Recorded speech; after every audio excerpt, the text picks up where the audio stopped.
किसान भाइयों नमस्कार। भाइयों आज की कहानी है बड़ी मजेदार। बड़ी गौर से सुनना और एक कहानी जब सुना करो बीच में मत काटा करो, उससे मजा नहीं आता कहानी सुनने में।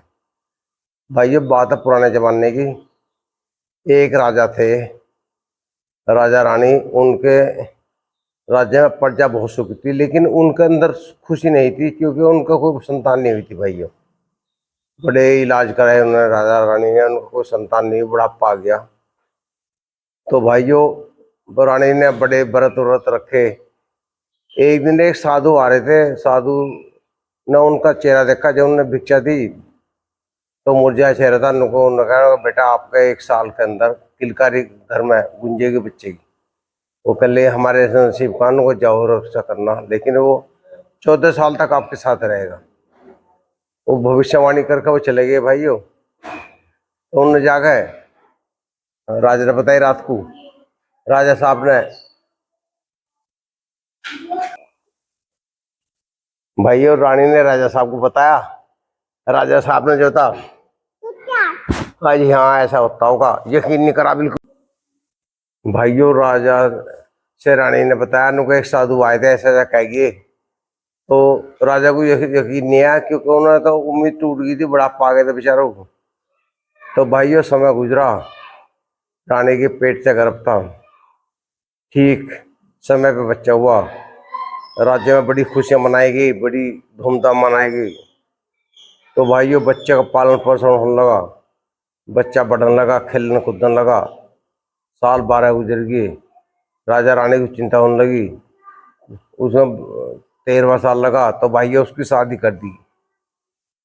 शादी होगी, राजकुमारी आ गई। तो भाइयों वो जो था जब शादी हुई तो वो रात को 14वां साल लग गया फिर शादी को, उस बच्चे की आयु को। तो भैया बच्चा जो था वो लड़का राजा का, राजकुमार कुंवर साहब, वो रात को जब रानी सो जाती थी वो घर से गायब हो जाता था। और जब रानी की आंख खुलती थी वो फिर वहीं पलंग पे जाता था। वो कहाँ जाता था कैसा था, वो रानी को बड़ी चिंता रहती थी इस बात की। एक दिन एक मालन आई फल फ्रूट लेकर बगीचे के, वो उससे कहने लगी, रानी से कहने लगी नुका राजकुमारी आप तो बहुत हार गई हो, क्या बात है? नुका माई मुझे एक टेंशन है, राजकुमार जो है ये रात को उठ के चले जाए कहीं यार, सुबह में सवेरा पता नहीं क्या बात है, क्या कहाँ जावे। नुको तुम एक काम करो, जागियो इच्छा करियो उनका। नुको अच्छा। तो भैया रात को वही काम हुआ। राजकुमार जैसे चले तो राजकुमारी को नींद आ गई पहली। फिर बाद में आँख खुली, वो गायब था। फिर जब वो आगे जब भी आँख नींद आ रही। भाइयों कई दिन ऐसे गुजर गए। राजकुमारी कहने लगी, वो बुढ़िया कहने लगी अगले दिन नुका क्या रहा रानी, नुका वो तो मेरी समझ में आता, मुझे तो नहीं आ जाती उस टाइम पे। बुढ़िया ने फिर कहा नुका आपको पता लगाना चाहिए था। तो राजकुमारी कहने लगी रानी जो थी नुका मुझे नींद आ जाती, पता नहीं क्या हो गया। तो एक दिन जो था राजकुमार ने पकड़ लिया। नुका आप कहाँ जाते हो, मुझे बताओ। वो कहने लगा नुको मत बुझ जाए, नुको ना बताना पड़ेगा, नुको देख ले, नुको नहीं बताना पड़ेगा। नुको तो मैं दिखाया, एक सफेद घोड़ा आया। सफेद घोड़े पे राजकुमार चढ़ा और सांप गया, उड़ गए। तो राजकुमारी उसे रोकना भूल गई, वो तो महल में से निकल गया, गायब हो गया। तो राजकुमारी को टेंशन होगी, ढाल ढाल महीने गुजर गए, साल गुजर गए, राजकुमार वापस नहीं लौटा। राजकुमारी को बहुत चिंता हुई। राजकुमारी जो थी दिन पे दिन सुकून लगी, उनके माँ बाप थे बुढ़े वे भी हारने लगे टेंशन में। भाई उन्होंने जो था राजकुमार ने कहा कि मैं राजकुमार को ढूंढने जा रही हूँ। उसके माँ बाप ने कह दिया, राजा ने रानी ने, उनका बेटा जब मर्जी देख लो होता हो तो भाइयों उनने राज से बाहर चौराहे पे एक होटल खोल लिया। जो भी आता जाता मुसाफिर आता था वो खाना खाता था। वहां से पूछता पूछती थी रानी कि तुम्हें कोई मिला? तो वे उनको ना जी हमें कोई नहीं मिला। तो होते करते ऐसे ही समय गुजरता रहा। एक दिन भाई ये बुढ़िया जो थी वो जो बाग वाली थी वो जा रही थी फल फ्रूट लेके। उस रास्ते में वो मिल गया, एक गाय चुग रही थी। एक गाय चुग रही थी, गाय चुगते चुगते चलती मैदान में, वो बुढ़िया उसके पीछे चलती। एकदम ज्यादा उनने एक पत्थर में सिर रगड़ा, तो एकदम ज्यादा तालाब के नीचे एकदम पाताल सा खुल गया। तो उसने बुढ़िया ने वो गाय से दौड़ ली, एकदम उनने उसकी पूंछ पकड़ ली, उसकी पूंछ पकड़ ली गाय की। तो भाइयों, राजकुमारी जो थी उसकी पूंछ पकड़ के वो बुढ़िया उसकी पूंछ पकड़ के नीचे चली गई। नीचे जाके देखा, वहां एक सफेद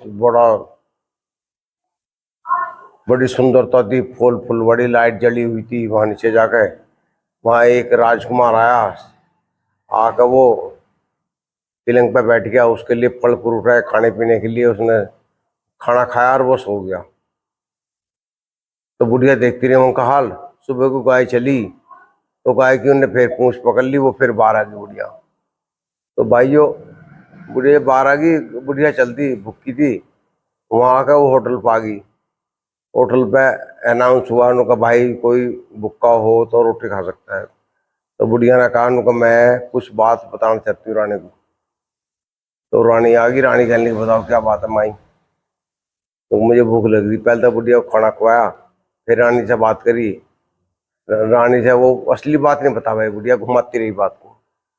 तो राजकुमार ने सब बहुत कस्में वादे दिए। फिर उसने कहा, नु कैसे ऐसे मैं जा रही थी एक जगह, एक गाय मिल गई, गाय की मैंने पूंछ पकड़ ली, गाय पत्थर में कमर रगड़ी, तो वहां एक नीचे पानी तालाब था, उसके बीच में सीढ़ियां आ गई। तो गाय जो उसमुख चली, मैंने भक्का पूंछ पकड़ ली गाय की। मैं नीचे चली गई, नीचे जाकर मैंने देखा, बोला बोलो सारी बात बता दी राजकुमारी को। राजकुमारी को यकीन आ गया, तेरा राजकुमार वही है। अगले दिन वो कहने लगे, मुझे वहीं लेके चलो आप। तो भाइयों, राजकुमारी जो थी बुढ़िया गैल चल दी। जाकर वहां से जैसी उनने गाय ने पत्थर में कमर रगड़ी अगले दिन, तो वे तलाश में दोनों ने भक्का पूंछ पकड़ ली उसकी। तो वो गाय के गैल में नीचे चली गई पाताल में। जाकर वहां देखा, वे छुप गई दोनों। बुढ़िया तो अपनी जगह चली गई और रानी भी छुप गई राजकुमारी।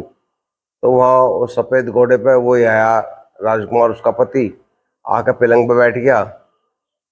और उन्हें उसके लिए अच्छा अच्छा खाना आया। उनने वहाँ पूछी उनसे, उनको मेरे राज्य में क्या हो रहा है, उनको तेरे तुम्हारे माँ बाप जो हैं बड़े टेंशन में, बुढ़े हो गए, बीमार हो गए। मेरी रानी को वो भी सदमे में है, उनको राजपाट कैसे चल रहा, बन को बहुत बुरा हाल हो रहा। वो चुप हो गया। तो वह बेचारा वो सो गया पूछ पाछ कर। तो राजकुमार ने देख लिया, तेरा ही राजकुमार है।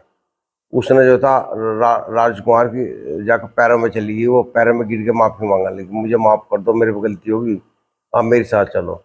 राजकुमार कहने लगा, मैं नहीं जा सकता, अब जाओ। उनको नहीं चलना पड़ेगा। जब उन्होंने मजबूर कर दिया राजकुमार को, राजकुमार ने कुछ शर्तें लगाई। उनको, तुम एक काम करो, वहां जाओ, वहां एक बरगद का पेड़ है बहुत बड़ा, उसके नीचे बड़ा झाव झुंड है, वहां साफ सफाई करके हवन करवाना वहां से।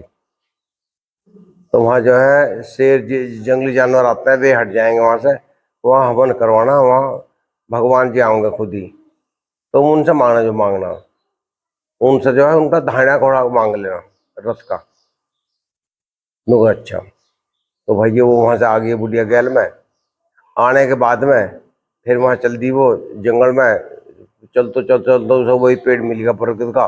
उसकी शाखाएं इतनी लटक रही थी वहां नीचे, दिखाई नहीं देता। उनने वो अपनी सेना से कटवा के झंगवा के वहां साफ सफाई करवा के वहां से पानी छिड़का और अपना कालीन बिछा दिया। भगवान जी वहां प्रकट हुए। जब भगवान जी आए तब भगवान जी रथ में 12 घोड़ों का रथ था। तो उनने कहा, बच्चा ये सफाई किसने की है? उन्होंने कहा, मैंने की है। और आप भगवान जी कहने लगे, बड़ा खुशी की बात है, आप मांग लो, क्या मांगना आपको। उसने कहा, मेरा पति मुझे दे दो। उनको, मैं कैसे दूंगा? उनको, तो मुझे धाने वाला दाहिनी तरफ का घोड़ा दे दो। उनको, तुमने गलत मांग लिया, कुछ और मांग लो। उनको, आपने वचन दिया है। तो भगवान ने मजबूरी में से वो घोड़ा दिया। वो घोड़ा ले गए, भगवान जी चले गए। वो अपने घोड़े को लेकर चल दी, घोड़े को लेकर चलती वो, जो घोड़ा मांगा। फिर वो दोबारा उसी गुफा में पहुंच गई। वो घोड़ा पे बैठ के चली गई वहां से गुफा में। तो उस घोड़े पे बैठ कर वो राजकुमार आया वहां से अपने राज्य में। उस राज्य में आकर उसने फिर वो वापस आ गया जीवनी में। उसने बहू को भी, अपनी राजकुमारी को भी चुन लिया, अपने बुढ़े माँ बाप को भी चुन लिया। और वहां की देखी हालत, राज्य में बड़ी दुखता, वहाँ की जनता भी संभाली और राजपाट करने लगा। तो भाइयों पहले इस तरह के किस्से हुआ करते थे, ऐसे ऐसे मिलते थे, बड़े बिछड़ते थे। भाइयों इस वीडियो में इतना ही काफ़ी है। आपको वीडियो अच्छी लगी हो तो लाइक कर देना, चैनल को सब्सक्राइब कर लेना, वीडियो को शेयर कर देना। नमस्कार।